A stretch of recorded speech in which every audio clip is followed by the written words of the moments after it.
In this video, we will look at a demonstration of how to correctly use General Rule of Interpretation 6 when doing HS classification. GRI 6 is used throughout the HS classification process.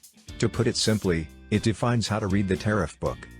In this example, we attempt to classify an animal belonging to a breed of dairy cattle known as Charolais.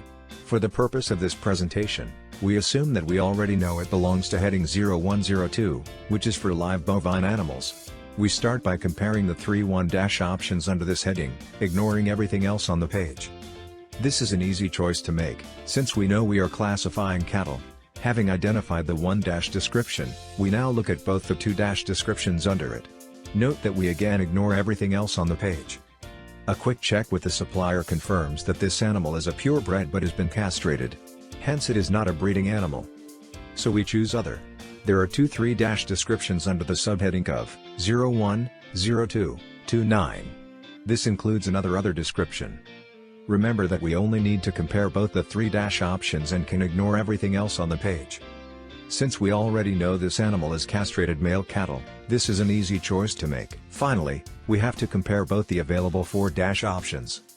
A quick check online shows that the definition of oxen is matured castrated male cattle above the age of 4 years. The supplier confirms the animal is 6 years old. We now know the animal is an ox. Finally, this leads us to the conclusion that the HS code for the import is 01, 02, 29, 11.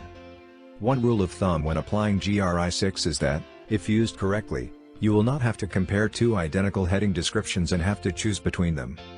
We hope you found this tech useful. Visit globaleor.com. Everything you need to know about supply chain, logistics and trade compliance.